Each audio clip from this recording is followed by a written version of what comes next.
Either you've just bought a new bike, or you've been a squid for a long time and you want to get some gear for yourself because you've seen what your friends have turned into after they had that crash.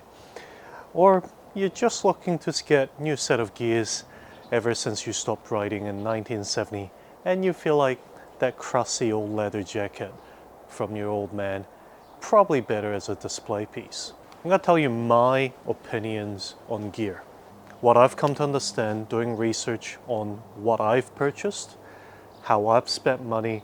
So I just hope that you can learn something from it, and I hope that you also do your own research before you buy gear as well.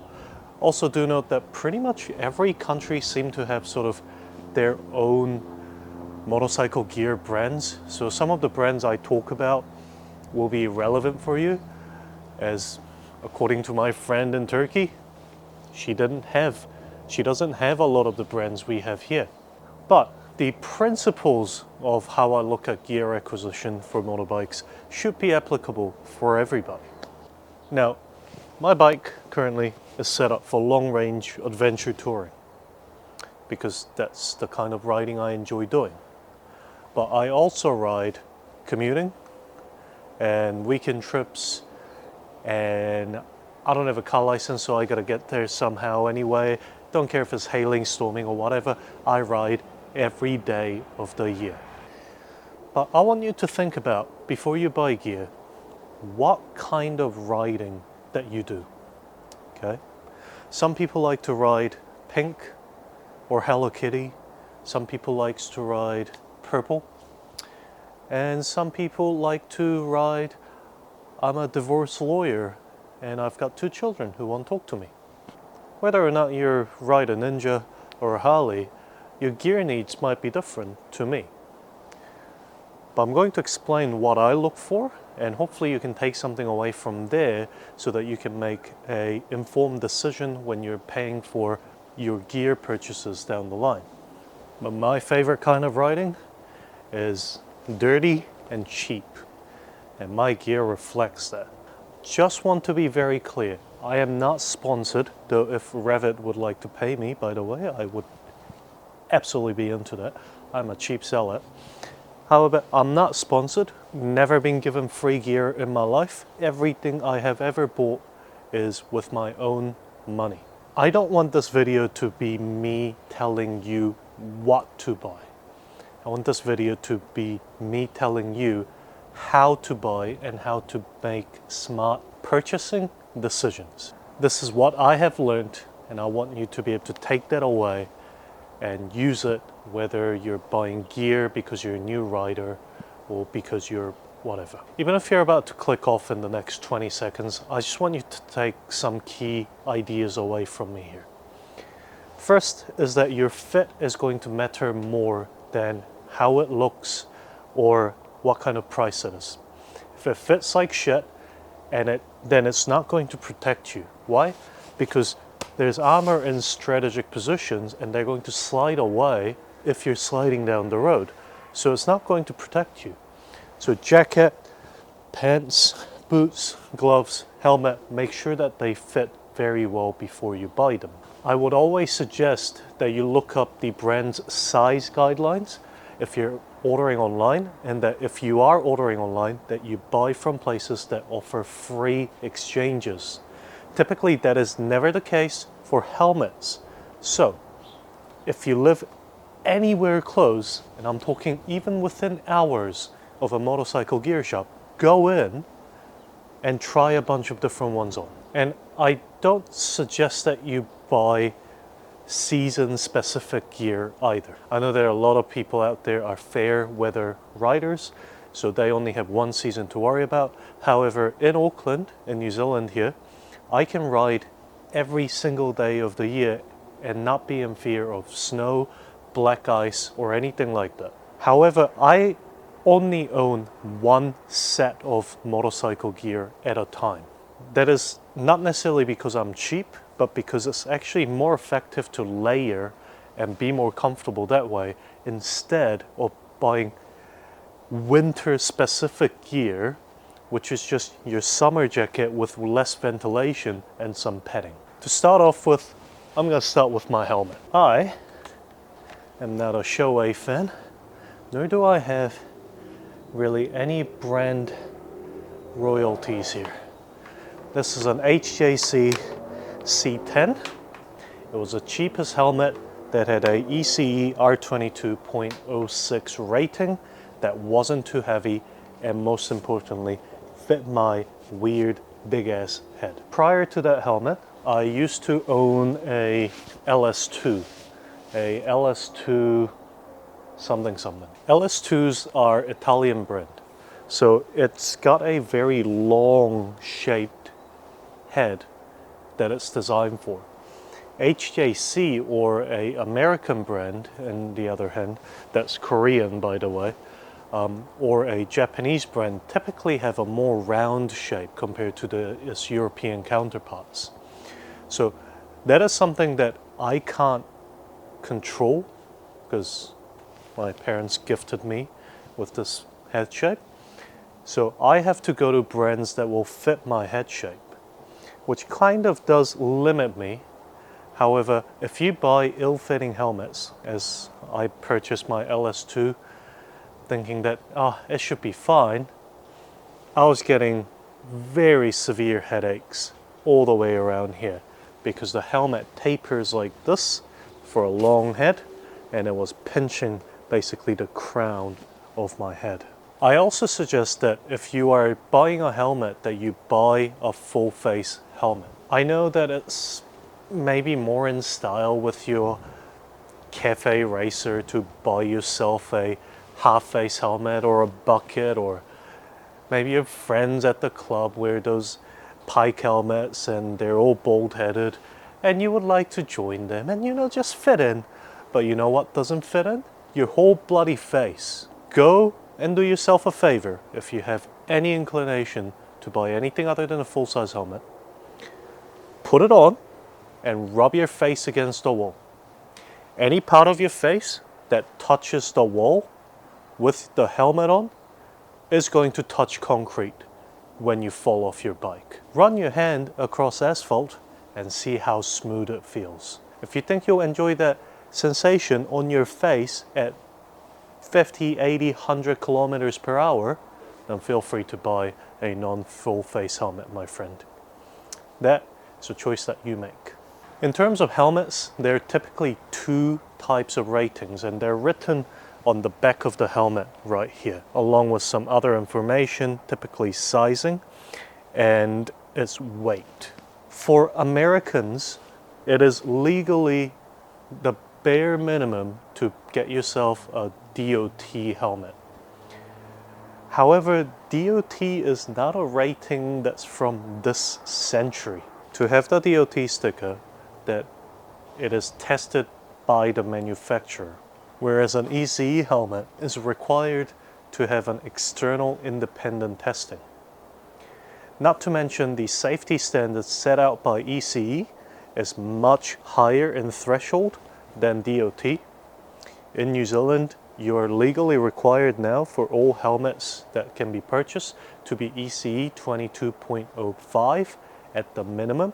Though typically I haven't been able to find any that are below 22.06 in the last 3 or so years of me wandering around bike gear shops when I have nothing to do on a Saturday morning. My first helmet was a ECE rated box helmet that I paid $50 for, 50 New Zealand dollars, so about 30 cents US. And after about 2 years of wearing it, I was going down a road and it started making this horrid cracking sound all the way. And then when I got off the bike to check out what it was, the styrofoam layer, the hard foam layer, had delaminated itself from the plastic layer on the outside of the shell. The cracking sound was the glue cracking itself apart. Then my next helmet, and hopefully this is enough to convince you to buy yourself a proper helmet and not ride without a helmet. Sorry, I had to go get it because it lives in front of my bed, overlooking me every time I wake up. to remind me to not be an absolute dumb fuck and ride like an idiot on the road. Because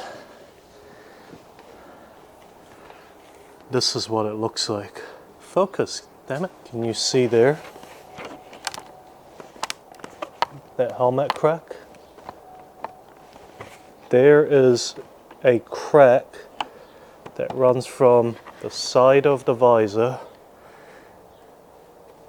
about that long, right across it. I came off at 140 k's an hour. This helmet literally saved my life.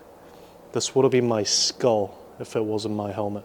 It's actually the reason I bought another LS2, but turns out the new style of MX436s have a slightly longer head shape than the old ones, so it didn't fit. So unfortunately I had to go to HJCs. Regardless, wear your helmets. It's either that on the helmet or it's your head. This helmet has been completely trashed. Like I said, this lives in front of me and I see it every day I wake up as a reminder to be thankful that I'm alive. The other reason I went to that helmet is that a road helmet's a lot quieter than an ADV helmet. No peak means nothing's dragging my head up constantly on the road. I'm doing a lot more highway Ks than off-roading, and those peaks originally were actually designed so that the gravel flick from the bike in front of you, one hit, you don't get a gravel shower in front of you, so you just tilt your head down and your peak's right there to protect your visor. That's what that peak is actually for. It's not a sunshade as most people seem to think. If you're having trouble with sun in your eye with these, there's usually enough of a space in front of your forehead. If you just tilt your head down about 5 degrees, you'll block most of the sun out. So this thing is lighter, it's quieter, and it was a lot cheaper. I couldn't really afford another really nice helmet after I had to sell my replacement LS2 because I spent all my money on the replacement LS2. And it was giving me a headache every time I rode for more than 30 minutes with it. So, and this one doesn't. That's great.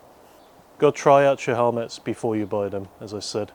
And I do suggest that you book half a day out for it because you'll want to go in, wear it, walk around the store a bunch, sit around, ponder life, and see if it really settles into your head, because it can shift a little bit. The last thing is I much prefer, so on helmets you can get quick latches versus D-rings. Quick latches are these things where you just slide it in and it's in, and you pull it up and it's out.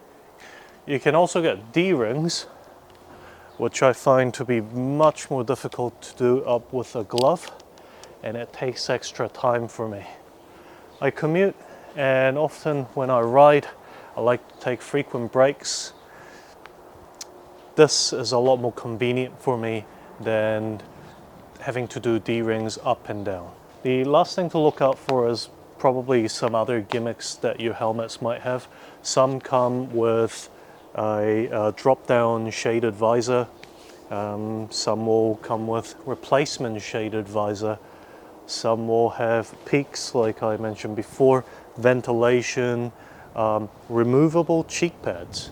That is one thing that I do suggest that you, if you have the money, that you go the extra, you pay the extra for, because they're not just for cleaning, but they're also for safety. So when you have a crash, it is typically ill-advised that the helmet be removed until the EMS gets there and they can remove it safely. But when they do try and remove it, it is quite a difficult maneuver.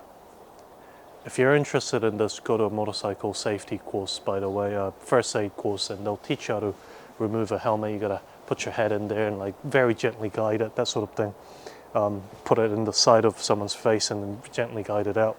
The important part here is that if the cheek pads can be removed, then it's a lot easier to remove the helmets. The other part of that is the innermost foam of a helmet usually dies within about 2 years of daily use. Okay, so for me, I like to replace them after about 2 years because a helmet's full lifespan is about 5 years.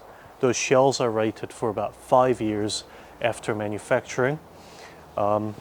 So those cheek pads will die, and if they're not replaceable, you're going to have dead cheek pads, and so basically just much harder of a shell riding on your head than you would if you had much fluffier ones. I suppose the last thing is there are some helmets with other tools like pump up chin thingies, it blocks the noise and all that. I personally don't care for any of that stuff. The most important part for me is that it's got good fit and it is rated for ECE 2505 at the minimum, and preferably ECE 22.06. If you're interested in what any of them means, I suggest you go look it up, but really, you just gotta know ECE is a much better standard than DOT is. One thing I do like to do with my helmets is, this is a muff. I like to wear these before I put my helmet on.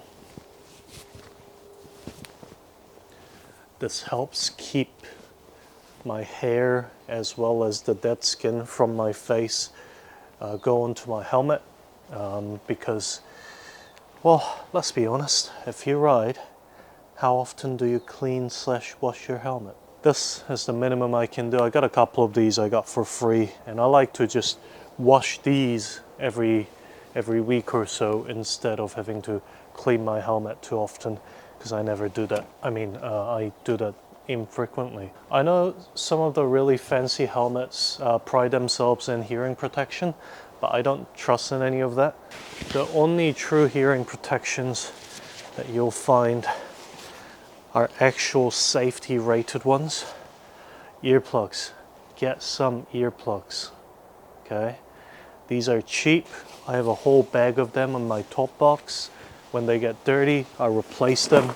They're rated for minus 15 decibels. I believe this is from what I've read so far, is that at 100 kilometers per hour on the motorway, the wind noise is enough to give you permanent hearing damage after about 15 minutes. I suggest that you wear earplugs. I don't run Kato or anything like that, but I do like using the Shokz headphones, the bone conduction headphones, because it can sit outside of my ear canals and I can stuff my ears full of earplugs instead of having music playing in there. And then I've got ear protection as well as music at the same time. I don't run Kato because 1, it's expensive, 2, it doesn't have replaceable batteries, or the old ones used to not, and 3, I don't want to talk to people when I ride. That's like the whole point. I'm riding. Other people are a pain in the ass, so why would I make it easier for someone to talk to me? So helmet, arguably the most important one. Next, I would say, are gloves, because these are your senses, but these are also wear items. Now, like all my other gear other than my helmets, I like my rivets. Tend to last me very well. I will say that I typically go through a glove every year, 2 years at best. There's a few things that I look for when we're looking at gloves. I always go for summer gloves. So these are the gloves, style of gloves that I really like. These are sort of like slightly more advanced dirt bike gloves. They have tons of ventilation. They're quite thin on the fingers, so you can actually feel your bars and your levers really well. And in terms of gloves, I really, really think that these protectors are the most important. Knuckles, sure, I'm not smashing windows or side mirrors. Let's say you have a fall. As a human, unless you've trained yourself, your immediate reaction is almost always going to be to put your hand out, okay? Because that's what you do when you have a fall. So if there's nothing here, which is a typical case for quite a lot of summer gloves out there, or even winter gloves, it's gonna go through that pretty quickly. This is also an impact zone. If you don't know, you have a protruding bone right here, and it's actually quite a common place for injuries to happen. So this can be a point of protection as well, just to keep yourself away from hitting the ground way too fast. As you can see, I'll probably need a new pair of gloves relatively soon. The stitching is coming undone there. I've had these for about a year and a half, so that would be about the right timing. Typically in much cheaper dirt style gloves I used to wear, I would actually wear the inside pads of these much faster than the stitching, though I will say that is a bit of a disappointment from Revit. I'm probably going to buy another Revit glove, so whatever. The other point of protections for gloves are typically your fingers and your knuckles, which is good enough, I guess. There are something to be said about getting winter gloves. So these are my winter gloves, which I have worn all of maybe once. The reason for that is because they're so thick that I can't feel anything in them. I like to have a really good control of my throttle and my levers, and these feel like I don't have good control over them. So when I put them on, they're so padded that I just can't get a very good feel, and the dexterity have gone down a lot. Luckily for me, I don't live in a place where it drops below 0 degrees. I never really break those out, only whenever I'm going down south in the dead of winter maybe. I much prefer these, what they call 3-season gloves or shoulder season gloves, or summer gloves. Much more dexterity and just the same amount of protection really. The only thing that these one have is waterproofing.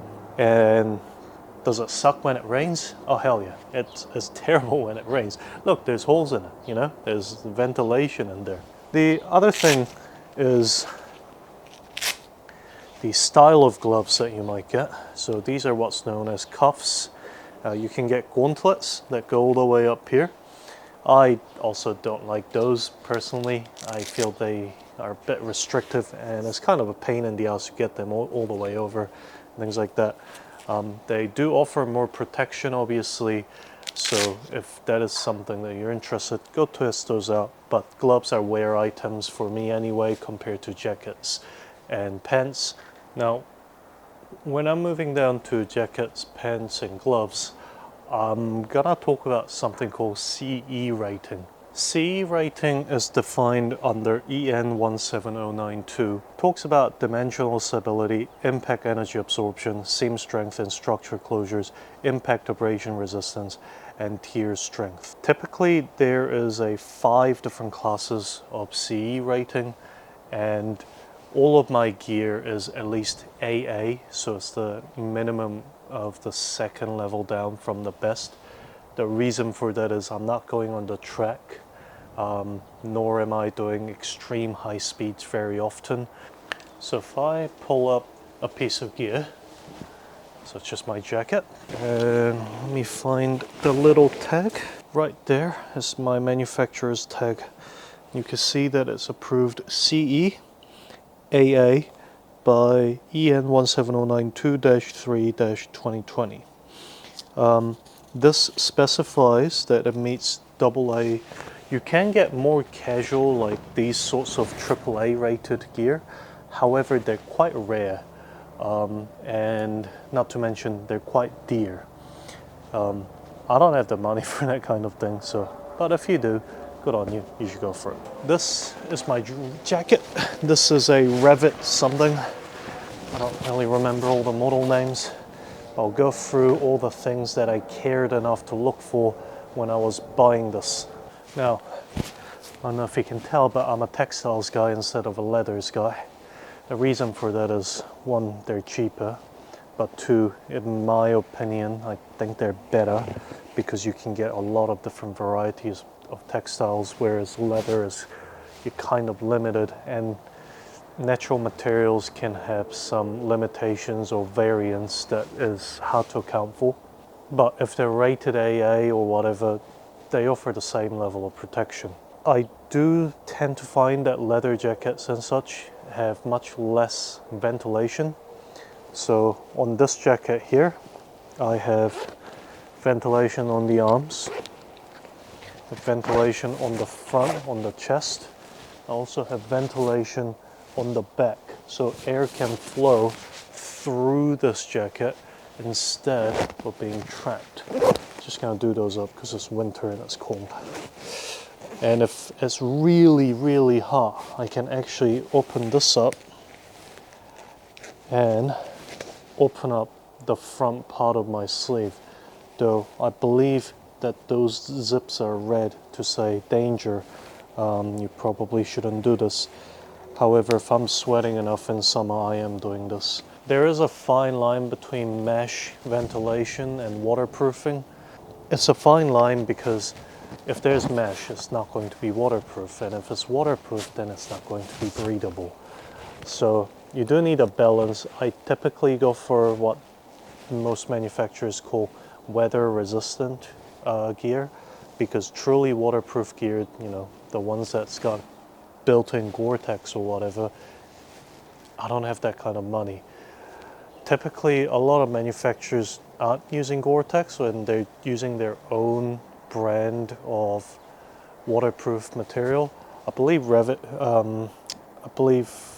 some of the other ones are called Hydra-Tex and things like that. In my experience, and having ridden through several storms, there's no such thing as waterproof. And you get yourself a waterproof jacket, it's gonna start leaking here in the elbows. Why? Because there's a lot of movement, so the waterproof coating wears away. And then where does it start rubbing away? Oh, shoulders. Oh, and then where? Oh, right there where the belly is, because I got a big ass gut and the rain kind of sits on top. See this Alfred Hitchcock-esque body shape? If you're in a humid enough environment for long enough, you're gonna get wet. There's no avoiding it. So I've generally given up on anything called waterproof. If it can withstand about 30 minutes of lightly to moderately rained on, I'm actually really happy, because that means it's good enough for me to commute and get from work to home and vice versa without getting soaked all the way through. If a couple of spots get a bit of water through them, whatever, you know, I'll go home, have a shower, or go to work and then go to the food technology department and I ask if you can use their clothes dryer. Yeah, whatever. Have an old jacket that didn't have any of these ventilation and it used to get so hot. I suggest that you think about what kind of environment that you typically do your riding in. A lot of people that I know who do all year round riding like I do have two pairs of jackets. One that is a lot more mesh than mine and that they wear during the summer, and one that is a lot more waterproof than mine that they wear during the winter. However, my philosophy of one set of gear doesn't really jive with that. So I like this jacket and it's been serving me very well for over a year now. The other thing to look out for on jackets is armor. I don't want to replace them, so I just buy ones with CE level 2. These hard impact zones, as they're called, elbows, shoulders, and back. The back one you typically have to buy separate, have separate pieces of armor in them. They're a thick piece of foam that covers where the bones will be. Okay, this is my back protector, obviously. Typically, jackets don't come with a back protector, and I suggest that you spend another $50 when you buy your jacket to get it, and ask them to put it in for you at the store, because it is a pain in the behind to do so. And most riding jackets will come with either CE level 1 or CE level 2 hardpoint armor for the shoulder and the elbows. I always go for level 2 because even if it costs a little bit more money, it doesn't matter for me, because these are the parts that's going to impact and have as much bone protruding out as possible, and especially my back. If I were to land on my back, I am becoming a vegetable. without armor. To me, that is my bare minimum level of protection. The next one are pants.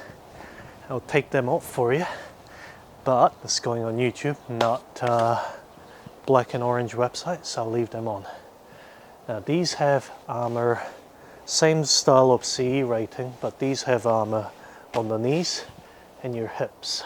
And same story with ventilation and all that. Though I have found that this ventilation-less pants that I've had for years now, even through 2 crashes, have served me very well because I tend to not really sweat in my lower body, and I haven't really needed ventilation like that.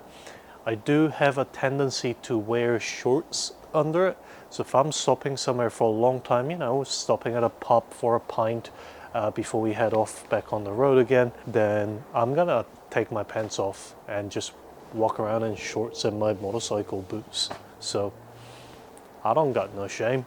Life's a lot easier when you don't have any. One big thing for you to think about when you're buying gear is that you can typically find last season's gear for a lot cheaper than the current ones. Revit does a new line of their gear like every year, and if I'm wanting new gear, I typically go in and look for the old ones. The other option is to go and look at ladies' gear. I'm sure these pants really flatter me, but these are actually ladies' pants that I got for $200 cheaper because apparently there's no woman rider that's my size, and these just weren't selling. Got myself some cheap gear, quality gear, and frankly they all look the same to my eyes. Apparently these just have a little bit extra space in the butt. And given the fact that this fits me really well, maybe that says something about my butt. I want to say it's positive. So, win-win. Generally, textiles, because they're mildly waterproof and they're a lot more comfortable, and you do get a lot more options. I know there's jeans, riding jeans. I don't like riding jeans. I haven't been able to find a pair that fits me very well, but you might have a different story. Like I said, go in and explore a store and see which one you like. Also, a lot of riding jean manufacturers have been moving away from Kevlar jeans, and I feel like that's the only reason to wear riding jeans. Lastly is boots or shoes. I wear these. These are my only non-Revit piece of gear, and expect your shoes to also be a consumable because they do wear away very quickly. Also, if you know anything about leather shoes, can you tell me why every time it rains my boots get covered in this white whatever? Anyway, motorcycle footwear has 4 ratings, okay? It's called CE 2222 or 2212 or something like that. It says, I'm just gonna read it out to you. 1222. So it's a short boot, however, it has CE level 2 armor rating for all the parts that matter. That's why I bought this. And also the RSTs, so British brand, have much wider shoe than the Italian brands. I was originally wanting a Alpinestars, but Alpinestars are Italian and they have very narrow shoes. I have very wide feet. So I would also go in and buy shoes after fitting them on.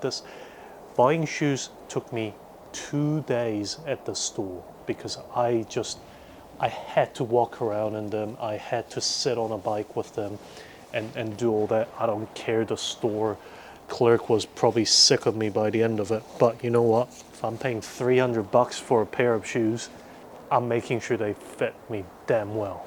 The other things to look for on shoes is what kind of closure method they have. So my old boots have clasps, so you bring the clasps around and you tighten them down, and they also have Velcro. Okay, so clasp and Velcro. Some shoes will have laces like normal shoes. My current boot have zip up sides. So I knew that if I bought boots that only had laces, I'll be too lazy to wear them. So something that I can put these boots on and off in less than 15 seconds, and that's what's important to me. I don't want to get anything with latches because they're kind of hard to get just right. And I also didn't want anything with Velcro because I do off-roading time to time. And when Velcro gets dirty, it's rubbish. Now, if you do want to do more off-roading than I do, my bike haven't gone off-roading in a couple of months now. I'm gonna go hit the Tect in a couple of weeks actually. But you might want to consider proper full-length boots though, because it's going to offer you shin protection as well as much stronger ankle protection. It's going to have a full-on casing around your ankle so that even if you drop your bike right on top of your ankle, it's not going to crush your ankle. And that kind of wraps it up for the gear I wear on my body at all times. Like I said, please make informed decisions.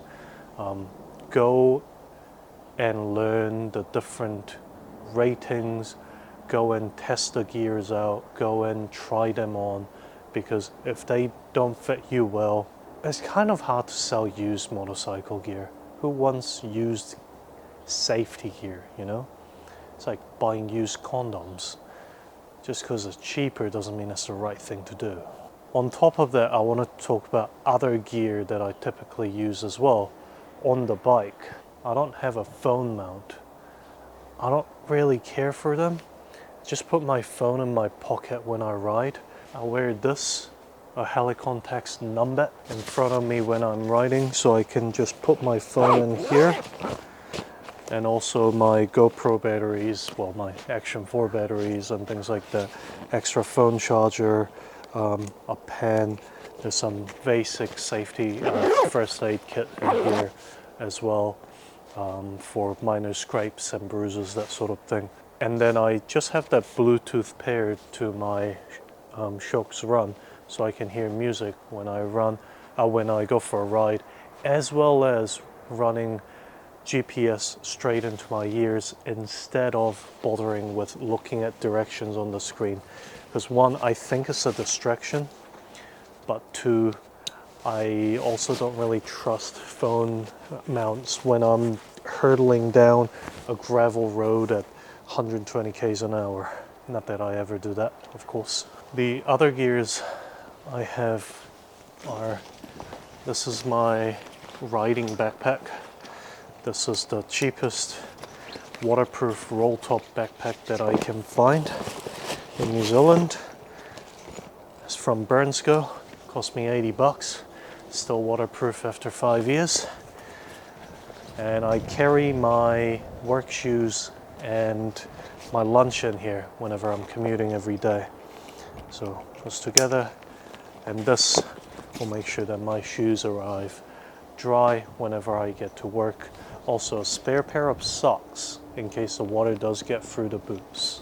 In there I also keep my waterproof gear, so if it's raining very heavily before I leave work or before I leave for work at home, I'll put on a waterproof overpants as well as waterproof under jacket, which came with the jacket, before I leave, just to give me a bit of a chance. But if the rain's heavy enough, it's getting through that anyway. Nothing is ever truly waterproof, so I kind of give up on the waterproof game at this point. Lastly is my luggage setup.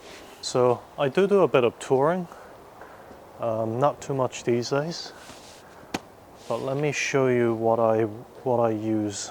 At the very top, this is my Desert Fox 5-liter fuel bladder. This thing has probably saved my life at least once. This just gets strapped on top of my duffel bag, waterproof duffel bag. I'll show you in a minute. In New Zealand, and I'm sure in other parts of the world too, there are sections that you just can't find fuel stations in. So if I'm going around to those areas, and this will be the rare times that I actually plan these things out, I take this with me and it gives me a bit of a safe peace of mind. I've probably used this for other people more than I have for myself. Why wouldn't you fuel up before you go on a long ride? Is it that hard? Next up is my SW Motec 30-liter duffel bag. Typically, I carry just this if I'm going for a weekend ride. I also use the straps that it came with as my de facto strap that goes on the back of my bike pretty much permanently. I really like this bag. It's been through probably way too much riding with me. However, it's held up incredibly well and it keeps all my gear very nice and dry and also free from dirt, which is a bit of an issue. So it's just a normal duffel bag. Unclip it on the sides. Just have a big cavernous space to store all your crap into. And the strap system that this thing comes with is excellent. Really excellent. It's probably one of my favorite ways to attach your bag. I just had my sleeping bag in there for added volume. And I'll give you a bit of a trick. I carry some newspaper in here with me because when you get to your destination and you're soaking wet and you would like your boots to be dry and your jacket to be dry and your pants to be dry by the time you wake up the next morning, you stuff them all full of lightly wadded up newspaper and you just replace them once in a while. It will actually soak up all the moisture and dry it out really quickly. The other use for that is if you're going for somewhere really cold and you forgot some layers, just wad it up, shove it down your jacket, shove it down your pants.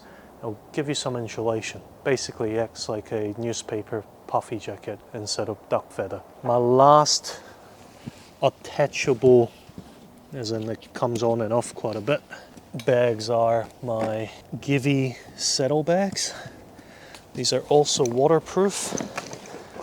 And I quite like these because they just take 2 straps on both sides to come on and off. So if I'm traveling and I'm in a shady part of the country or the world, it takes me about a minute to pull these off and bring them into my accommodation or in my tent. On both sides there's just a roll top, and typically on the top I carry pair of jandals on there so that when I have a bit of a rest on the side of the road I can take my feet out of my shoes, out of my boots, because after 5 hours on the saddle a lot of your blood goes to your feet. So I just open up a yellow on the inside so you can see contrast to your contents quite well. And these have also held up incredibly well. So altogether, the duffel bag plus the Givi bags will give me I think it's nearly 60 liters of space. So that's way more than enough. I travel quite light anyway, except for my camera gear, of course.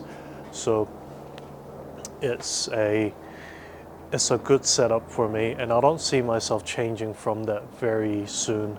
Personally, I'm not a big fan of hard bags, so hard saddle bags.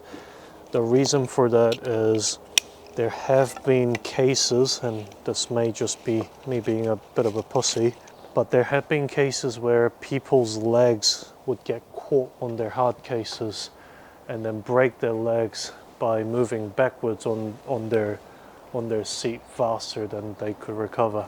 And I think soft bags are much cheaper as well. And lastly, this is my everyday top box. This was $26 from a retailer in New Zealand, and it has held up incredibly well. Not to mention that I'm pretty sure it's made in the same place Givi's are. So in here I keep some first aid equipment, gauze, tourniquet, more gauze, as well as a instruction that I was given in case I need to give this to someone else. Tell them, hey look, I'm bleeding out, but there is a first aid kit in my top box, as well as instructions on what to do. It basically tells them to dial 111. There's a few other things in here. There's a couple of straps, as well as a little blanket and some sunscreen, and most importantly, some toilet paper in case you're somewhere without toilet paper. But anyways, I thank you for watching. I think I rambled for like, how long is this video? Holy crap. I rambled for an hour, so I'm gonna try and cut that down to something actually watchable. And I hope that I helped you out here. I hope that you learned something. I hope that this was not a giant waste of time. But let me know if you learned something. Let me know if you are a beginner looking to buy some gear for themselves. Like I said, I wasn't trying to sell you anything. These are just the gear that I like, that I have grown accustomed to, that I have found have worked for me. And I hope that you are able to take something away from this and then go, oh hey, so I like what this guy said about this thing, so maybe I should look for the same thing. Or I don't agree with what he said about this thing, so maybe I should look for something else.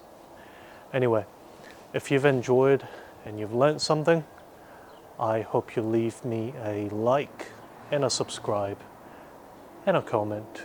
And I hope you also have a great day. Take care. Peace.